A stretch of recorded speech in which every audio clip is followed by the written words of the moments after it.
لبیک لبیک لبیک یا رسول اللہ، تاج دار ختم نبوت، زندہ باد زندہ باد زندہ باد۔ فلسطین سے ہمارا رشتہ کیا، لا الہ الا اللہ محمد الرسول اللہ۔ آج میں ایک خاص موضوع پر آپ کے ساتھ بات کرنا چاہتا ہوں کہ ہم نے یہ دیکھنا ہے کہ انگریز زیادہ ظالم تھا یا نون لیگ۔ تو آپ جب اس پر غور کریں گے تو انگریز کے دور میں غازی علم الدین شہید رحمت اللہ علیہ، ان کو انگریز نے پھانسی کا حکم دیا اور انگریز نے پورا ایک ہفتہ اس کے گھر والوں کی ملاقات کروائی۔ اور جب نون لیگ کی حکومت آئی پاکستان میں تو اس دور میں ان نون لیگیوں نے غازی ملک ممتاز حسین قادری شہید رحمت اللہ علیہ آپ کو جب پھانسی کا آرڈر دیا گیا تو نون لیگیوں نے بجائے اس کے ایک ہفتہ یا 2 دن یا 3 دن ملاقات کرواتے، بلکہ ایک رات ان کو کہا کہ غازی صاحب کی طبیعت ٹھیک نہیں ہے، آپ آئیں اور فوراً ملاقات کر لیں۔ اچانک بلایا گیا تو انہوں نے کہا ہم لوگ تو جمعرات کو ملاقات کر کے آئے، وہ تو بالکل ٹھیک تھے۔ انہوں نے کہا نہیں وہ ان کی طبیعت ٹھیک نہیں ہے، آپ جلدی آئیں اور ملاقات کریں۔ اسی رات ملاقات کروائی، اسی رات وہ عاشق رسول پھانسی کے پھندے کو چوم کے لبیک یا رسول اللہ کا نعرہ لگاتے ہوئے وہ پھانسی کے پھندے پر جھول گئے۔ تو حکمران یہی نون لیگ تھی۔ پھر یہی نون لیگ والے ہیں جو سانحہ ماڈل ٹاؤن کرنے والے ہیں۔ اسی نون لیگ کی حکومت تھی جہاں 14 لوگوں کو شہید کیا گیا، 100 سے زیادہ لوگ زخمی ہوئے۔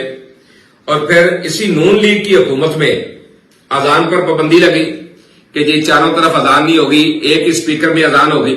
اور اسی نون لیگ کے کارناموں میں یہ بھی ہے کہ نون لیگ کے بڑے گرو نواز شریف نے کہا تھا کہ قادیانی ہمارے بہن بھائی ہیں، قادیانی ہمارا سرمایہ ہے، اور یہ اسی اپنے سرمایہ کو خوش کرنے کے لیے انہوں نے جناب تحریک لبیک یا رسول اللہ پاکستان پر ظلم کے پہاڑ توڑے ہر دور میں۔ پھر یہی وہ ظالم ہیں جنہوں نے سانحہ 26 نومبر کیا اور اسلام آباد کے اندر لاشوں کے ڈھیر لگا دیے۔ پھر ان لاشوں کو جناب انہوں نے چھپا دیا، کسی کو وہ لاشیں نہیں دی، اور پھر اسی روایت کو برقرار رکھتے ہوئے انہوں نے 13 اکتوبر کو سانحہ مرید کے کیا۔ اور یہ جو کہتے تھے کہ قادیانی ہمارے بہن بھائی ہیں، انہی بہن بھائیوں کو خوش کرنے کے لیے، قادیانیوں مرزائیوں کو خوش کرنے کے لیے انہوں نے اپنے اس دور حکومت میں غازی علم الدین شہید آپ کا عرس نہیں ہونے دیا۔ قائد ملت اسلامیہ شیخ الحدیث و تفسیر حضرت علامہ مولانا حافظ خادم حسین رضوی بانی تحریک لبیک یا رسول اللہ پاکستان آپ کے عرس پر پابندی لگائی۔ اور 13 اکتوبر کو انہوں نے 1000 سے زیادہ لوگوں کو شہید کیا، ہزاروں لوگوں کو زخمی کیا۔ اور پھر اس کے بعد کریک ڈاؤن کا نہ ختم ہونے والا سلسلہ کہ جناب تحریک لبیک پاکستان کے جو کینڈیڈیٹ تھے ان سے لا تعلقی کروانا، اداروں کے ذریعے ان پہ دباؤ ڈالنا، پھر جناب جائیدادوں کو سیز کرنا، پھر مساجد اور مدارس کو تالے لگانا۔ یہ آج کی بات نہیں ہے بلکہ یہ نون لیگ کی پرانی روایت ہے جو چلی آ رہی ہے۔ اس کے لیے انہوں نے آگے کیا ہوا ہے سردار محسن نقوی کو۔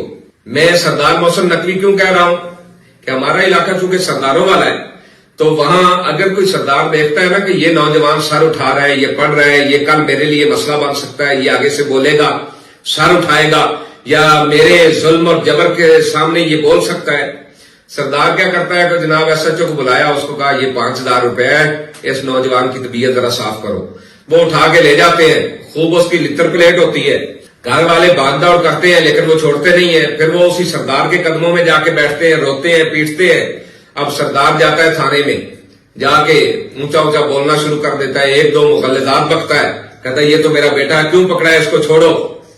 وہ چھڑوا کے اس سے ملتا ہے، سینے سے لگاتا ہے، سر چومتا ہے، کہتا ہے انہوں نے بڑا ظلم کیا ہے، آج کے بعد یہ میرا بیٹا ہے، اس کو کسی نے کچھ نہیں کہنا۔ وہ کہتے ہیں سر ٹھیک ہے جو آپ کا حکم ہو۔ پھر واپس جا کے گھر والوں کو بلاتا ہے، جی وہ تو بڑے کیسز ہیں، اس پر اس نے چوری کی ہے، ڈکیتی کی ہے، فلاں پرچے میں ڈال دیا ہے، فلاں پرچے میں ڈال دیا ہے۔ اور تھانے دار نے 1,00,000-2 لاکھ روپیہ ان غریبوں سے لیا، کچھ اپنی جیب میں ڈالے، کچھ جا کے جناب تھانے دار کو پیش کیے، اس کو چھڑا کے لے آیا۔ تو وہ بچہ ساری زندگی یہ سمجھتا رہتا ہے یہ سردار نہ ہوتا تو میں نے تو مارا جانا تھا۔ تو اب محسن نقوی نے کیا کیا کہ ساری رات اس آپریشن کی نگرانی کرتا رہا، اہل سنت کے جوانوں کو کا قتل عام کرواتا رہا، اور جب 1000 لاشیں گرا لی، ہزاروں کو زخمی کر لیا، تو صبح جناب نہا دھو کے سفید کپڑے پہنے اور علماء سے ملتا آیا اور پھر مفتی اعظم پاکستان مفتی منیب الرحمان صاحب سے ملاقات کی. محسن نقوی صاحب، آپ کے سفید کپڑے پہننے سے، آپ کے ہاتھ منہ دھونے سے جو اہل سنت کا خون آپ کے چہرے اور آپ کے ہاتھوں پر ہے یہ مٹ نہیں سکتا. اور نون لیگ کی قاتل اعلیٰ جو تیرے چہرے پر یہ خون کے دھبے ہیں یہ مٹ نہیں سکتے. انشاءاللہ العزیز تحریک لبیک یا رسول اللہ پاکستان پوری قوت کے ساتھ میدان میں آئے گی.